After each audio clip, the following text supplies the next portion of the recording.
Hi hello నమస్తే welcome to Sri Bala stories.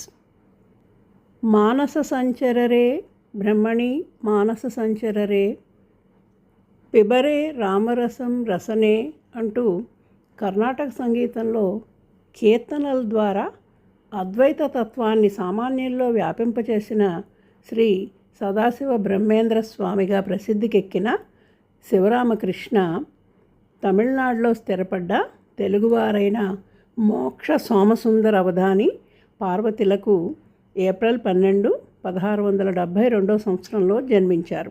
వీరు తమిళనాడులో కుంభకోణం సమీపాన గల తిరువిసై నల్లూరు గ్రామ నివాసి.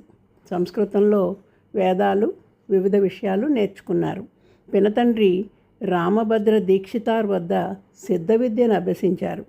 సత్యాన్ని వెతుక్కుంటూ ఇల్లు విడిచిపెట్టి ఒక వృద్ధ సాధువు నుండి సన్యాసం తీసుకుని తిరువెంకడు చేరుకున్నారు. వీరి ఆశ్రమం నామం సదాశివ బ్రహ్మేంద్ర సరస్వతి.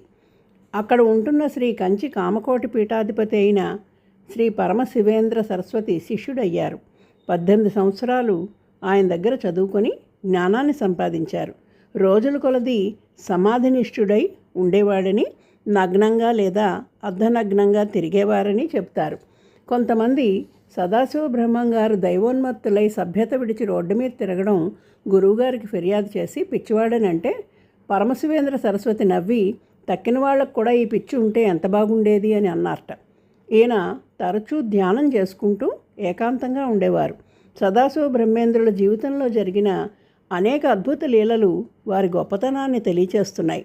ఒకసారి కావేరీ నది ఒడ్డున ధ్యానంలో మునిగి ఉండగా హఠాత్తుగా వరదలు ముంచెత్తి కొట్టుకుపోయారు. కొన్ని వారాల తర్వాత కోయంబత్తూరు జిల్లాలో కోడుమూడి దగ్గర ఒక మట్టి దిబ్బలో కూరుకుపోయారట. ఊరివాళ్ళు మట్టిని తవ్వుతుంటే పార ఒంటికి తగిలి లేచి నడుచుకుంటూ వెళ్ళిపోయారు. అలాగే ఒకసారి రాత్రిపూట ఎక్కడికో వెళుతూ సమాధి స్థితిలో ఉండగా ఒక ధనికుడి వడ్లగాది దగ్గర ఆగారు.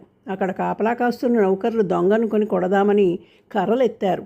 వాళ్ళ చేతులు కదలకుండా అయి విగ్రహాల్లా ఉండిపోయారు.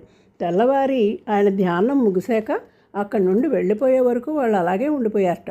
ఒకసారి కొంతమంది పిల్లలు తమని అక్కడికి 100 మైళ్ళ దూరంలో ఉన్న మధురలో జరిగే ఉత్సవానికి తీసుకువెళ్ళమని సదాశివుల్ని కోరారట. వాళ్ళని కళ్ళు మూసుకోమని తనని ముట్టుకోమని చెప్పారట. కొన్ని క్షణాలకి వాళ్ళు మధురలో ఉన్నారు. కొన్ని గంటలు వాళ్ళంతా అక్కడ ఉత్సవం చూసి ఎలా వెళ్ళారో అలాగే తిరిగి వచ్చి అక్కడ విశేషాలు వర్ణిస్తే అంతా ఆశ్చర్యపోయారట. నమ్మకం లేని ఒక యువకుడు పిల్లల్ని మధురకు తీసుకువెళ్ళినట్టే తనని శ్రీరంగం తీసుకువెళ్ళమని అడగ్గా సదాశివులు మరుక్షణంలో అతని శ్రీరంగం చేర్చారు. తిరిగి వచ్చేటప్పుడు సదాశివులు వారిని కనుక్కోలేక అతని ఇంటికి నడుస్తూ వచ్చాట. ఒకసారి ఈయన ధ్యాన స్థితిలో పరాగ్గా ఒక నవాబు గారు అంతఃపురంలో తిరగ్గా ఆడవాళ్ళు గట్టిగా కేకలు పెట్టారట. నవాబు గారి సైనికులు అతను 2 చేతులు నరికేశారు. సదాశివుల్లో ఏమీ మార్పు లేదు, అలా నడుస్తూ బయటకు వచ్చేశారు. నవాబు తన తప్పు తెలుసుకొని 2 చేతులు తీసుకుని ఆయన దగ్గరికి వెళ్ళగా చేతులు తిరిగి అతుక్కున్నాయి. దాంతో ఆ నవాబు వారి శిష్యుడయ్యాడు. ఇలాంటి లీలలెన్నింటినో ఈనాటికి ఆ గ్రామాల్లో ప్రచారంలో ఉన్నాయి. పుదుక్కోట రాజు తొండైమానికి దక్షిణామూర్తి మంత్రాన్ని ఇసుకలో రాసి ఉపదేశించారు. రాజు ఆ ఇసుక తీసుకుని తన భవనంలో గల దక్షిణామూర్తి ఆలయంలో భద్రపరుచుకున్నట్ట. సదాశివ బ్రహ్మేంద్రులు సంస్కృతంలో రాసిన పాటలు 23 వరకు మనకి లభ్యం అవుతున్నాయి. సామాన్యులకి అద్వైత తత్వసారం బోధించేవిగా ఈ పాటలు ఉంటాయి.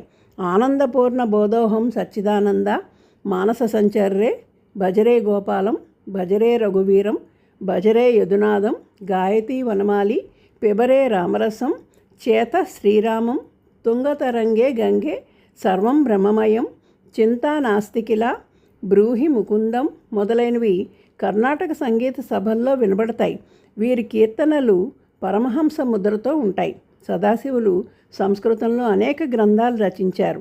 వీరు రాసిన బ్రహ్మసూత్ర వృత్తి, బ్రహ్మతత్వ ప్రకాశిక బ్రహ్మసూత్రాలపై వ్యాఖ్యానం కాగా, యోగసుధాకర పతంజలి యోగసూత్రాలపై వ్యాఖ్యానం, సిద్ధాంత కల్పవల్లి, అద్వైత రసమంజరి, కైవల్య అమృతబిందు, ఉపనిషత్తులపై ఆయన బోధనలు, ఆత్మానుసంధానం, ఆత్మవిద్యా విలాస, శివమానస పూజ, దక్షిణామూర్తి ధ్యానం, పరమహంసాచార్య మనీష పంచక వ్యాఖ్యానం మొదలైనవి వీరి రచనలు.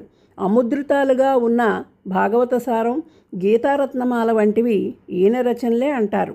సదాశివులు చాలా చోట్ల దేవాలయాల్లో విగ్రహాలు ప్రతిష్ఠించారు. మహామహిమాన్వితుడు, కర్ణాటక సంగీత స్వరకర్త, అద్వైత తత్వవేత్త అయిన సదాశివ బ్రహ్మేంద్ర స్వామి 1756 సంవత్సరంలో జ్యేష్ఠశుద్ధ దశమి నాడు నేరూరు గ్రామంలో సిద్ధి పొందారు. నేరూరు, మనమదురై, ఓంకారేశ్వర్, కాశీ, కరాచీల్లో వీరి సమాధి మందిరాలు ఉన్నట్లు చెప్తారు. దేశ విభజనకి ముందు కరాచీలో సింధు నది దగ్గర గల మందిరాన్ని భక్తులు సందర్శించేవారని అంటారు. ప్రతి సంవత్సరం నేరూరులో ఆయన సమాధి మందిరంలో వారి గౌరవార్థం సంగీత ఉత్సవాలు నిర్వహిస్తారు. ఇప్పటికీ అనేక మంది వారి సమాధిని దర్శించుకుంటారు. టెంబెస్వామిగా పిలువబడ్డ శ్రీ వాసుదేవానంద సరస్వతి 1907లో నేరూరు దర్శించి సదాశివ బ్రహ్మేంద్ర స్వామిని ప్రశంసిస్తూ రాసిన కీర్తన టెంబెస్వామి జీవిత చరిత్రలో ఉందిట. పరమహంస యోగానంద గారు తమ కార్యదర్శితో కలిసి దక్షిణ భారతం సందర్శించినప్పుడు నేరూరులో స్వామి సమాధి మందిరాన్ని దర్శించారు. సదాశివ బ్రహ్మేంద్ర స్వామిపై అనేక మంది గ్రంథాలు రాశారు. వారు సమాధి చెంది 270 సంవత్సరాలు గడిచినప్పటికీ వారి కీర్తనల ద్వారా అప్పుడు ఇప్పుడు ఎల్లప్పుడూ సజీవంగా ఉన్న మహా ఆధ్యాత్మిక యోగి పుంగవుడు శ్రీ సదాశివ బ్రహ్మేంద్ర స్వామి. వారికి సభక్తికంగా నీరాజనాలు అర్పిద్దాం. Thank you. Please like, share and subscribe.